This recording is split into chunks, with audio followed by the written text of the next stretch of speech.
आदेश जय श्री महाकाल जय मां कामाख्या। हम गुरु कराल रुद्र ताराकालाचार्य महाराज आप सभी का पुनः स्वागत करते हैं हमारे इस यूट्यूब चैनल महातंत्र ज्ञान 2020 के अंदर। महाकामेश्वरी कामरूपिणी माता आप सभी का कल्याण करे, भगवती की कृपा से आप सभी हष्ट पुष्ट हो, आप सभी की काया निरोग हो, आप सभी के जो है हर मनोकामना को भगवती स्वयं पूर्ण करे।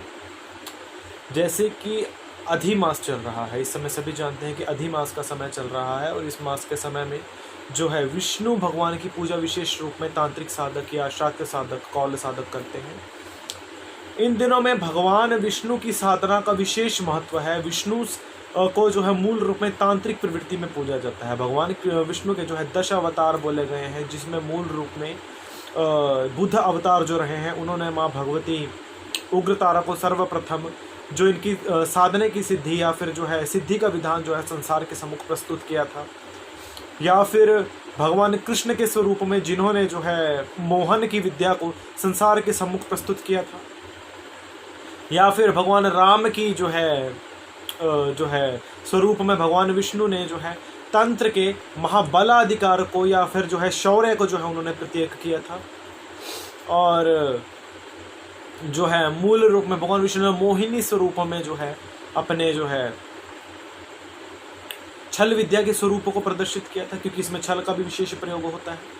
और भगवान विष्णु ने अपने नरसिंह के स्वरूप में अपने क्रोध का भी स्वरूप दिया था। तो ये सब जो प्रयोग थे, ये मूल रूप में संसार को उस पराशक्ति या उस विष्णु तत्व के बारे में जागृत करने के लिए बताए गए विधानों का सिर्फ एक माध्यम था कि इस विधान पे चल करके आप भगवान विष्णु के इस स्वरूप को आप आइडेंटिफाई कर सकते हैं, उस स्वरूप को प्राप्त कर सकते हैं।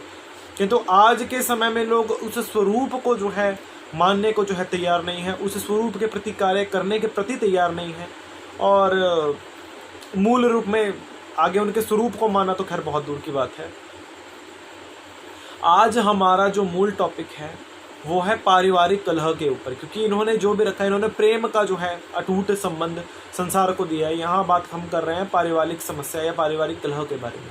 जिन लोगों के जीवन में अधिक पारिवारिक कलह रहता है, कलेश रहता है, घर के अंदर से बीमारियां या झगड़ा निकलने का नाम ही नहीं लेता है, उन लोगों के लिए है कुछ उपाय बता रहे हैं और कुछ कारण बता रहे हैं आपको कि किन कारणों के कारण घर के अंदर जो है पारिवारिक कलह होता है। सर्वप्रथम तो वह कारण है जिसके कारण घर के अंदर कलह की स्थिति उत्पन्न होती है।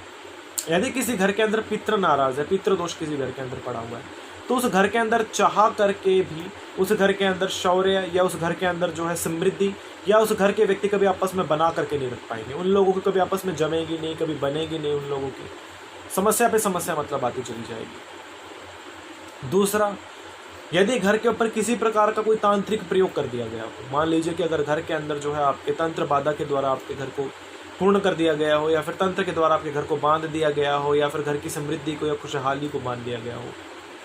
तीसरा कारण, यदि आपके घर के अंदर किसी बड़े जो है व्यक्ति के जो है नाभि चक्र के अंदर या फिर जो है किसी बड़े व्यक्ति का जो है राशि चक्र जो है सिंह या फिर तुला वर्ण का हो, तब भी जो है ये चीज़ होती है। अब आप देख लीजिए कि घर के बड़े व्यक्ति का क्या है। अगर घर के मुख्य द्वार के ऊपर यानी कि उत्तर की ओर अगर आपकी किचन हो या फिर उत्तर की ओर यदि आपके पायखाना हो, तब भी मतलब आपका जो है काम खराब होता है। घर के अंदर कलह वगैरह रहता ही रहता है।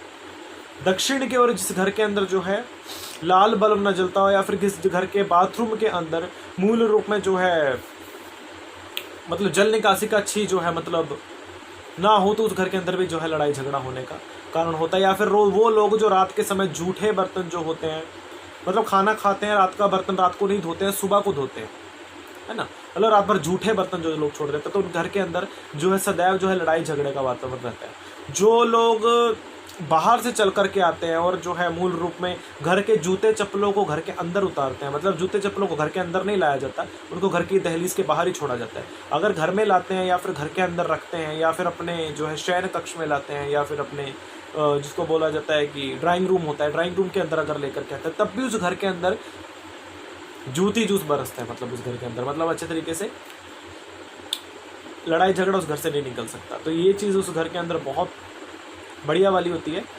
लड़ाई जो ना होने वाली होती है वो लोग देखते हैं। ऐसे लोगों को क्या करना चाहिए, इस अधिमास के बीच में उन लोगों को विष्णु सहस्त्रनामा का बलि का पाठ करना चाहिए, स्त्री और पुरुष को दोनों को। स्त्री जो है वो सत्यनारायण के उपवास रखे और माँ लक्ष्मी के नाम की जो है 21 जो स्त्रियां हों उनको श्रृंगार अर्पित करें और मीठी चीज़ खाने को अर्पित करें, तभी घर में मिठास बढ़ेगी। और यदि पुरुष है जो अधिक जो है अग्रेसिव रहते हैं घर के अंदर, अग्रेसिवनेस ज़्यादा रहता है उनका, अगर उनके कारण घर में कोई समस्या हो रहा है तो पुरुषों को क्या करना है, वो मूल रूप में गन्ना और गुड़ का दान करें, अधिक से अधिक किसी भी ज़रूरतमंद को दान करें, पितरों के नाम का, अपने इष्ट देवी के नाम का। और ये चीज़ें अवॉइड कर दीजिए आप घर के अंदर कि अगर आप बाहर से जूता चप्पल ला रहे हैं तो आप घर के अंदर उसको नहीं उतारेंगे, रात के जूठे बर्तनों को आप नहीं करेंगे, मतलब रात के रात धो करके उसको अच्छे से रखेंगे। जितना खाना आपने बनाया उतना ही आप खाएंगे, व्यर्थ खाना नहीं छोड़ेंगे। अन्नपूर्णा का अपमान होगा तो घर कभी बच नहीं सकता। रात को जितना खाना बनाया उतना ही खा लेंगे, सुबह के लिए उसको बचा के नहीं रखेंगे, या दोपहर में जितना बनाया उसी समय उसको खा लिया, शाम के लिए उसको बचा के नहीं रखोगे। मतलब जितना उतना ही बनाओ जितना खा सको। अधिक व्यर्थ खाना, व्यर्थ अगर करोगे तो काम खराब होगा। घर के अंदर दक्षिण की ओर मूल रूप में दीपक लगाया करें वो लोग जहाँ जिनके अधिक जो है घर के अंदर झगड़ा रहता है। बाथरूम के अंदर वो सेंधे नमक का एक डाला है या फिर समुद्री नमक का या पहाड़ी नमक का एक डाला वो अपने बाथरूम के अंदर अवश्य रखें। और नमक के पोछे घर के अंदर लगाएं जिनके घर के अंदर ये समस्या अधिक रहती है। या फिर एक और काम वो लोग कर सकते हैं जिनको अधिक ये समस्या रहती है, जिनके घर में लड़ाई झगड़ा अधिक बहुत ज़्यादा वाला रहता है। उनको क्या करना है, अपने घर के जितने व्यक्ति हैं ना उनके भार के बराबर, मान लो कि अगर 120 किलो आता है, 130 किलो आता है, तो उतने ही बराबर का सभी के भार को काउंट करके, ठीक, मतलब जितने 4 मेंबर्स हो तो उनके सभी के भार को काउंट करके, मतलब 220 किलो या 10 किलो इतना आटा या चावल या शक्कर किसी भंडारे में दान करवा दीजिए, तो भी घर के अंदर समस्या आपकी बिल्कुल ठीक हो जाएगी। ये करके देखिए और जो है भगवती की कृपा से सब मंगलमय हो जाएगा। घर के अंदर खाने के अंदर जो है तुलसी दल का अपमान करवाएं सभी को, निसंदेह खाने के अंदर तुलसी के कुछ पत्ते डाल करके उनको खिलाएं सभी को। जब भी खाना बनाए उसमें कुछ तुलसी के कुछ पत्ते डाल दें, तब भी घर के अंदर मूल रूप में आपस में झगड़ा वगड़ा होना बंद हो जाता है। तो ये कुछ उपाय हैं, सरल उपाय हैं, छोटे छोटे उपाय हैं जिसको आप घर में आप कर सकते हैं, तो जिससे घर के अंदर आपकी हर प्रकार की समस्या है वो बहुत दूर चली जाएगी, कोसों दूर चली जाएगी आपसे। तो यही हमारा शुभाशीषम है। खैर भगवती सभी का कल्याण करे। जय कमल।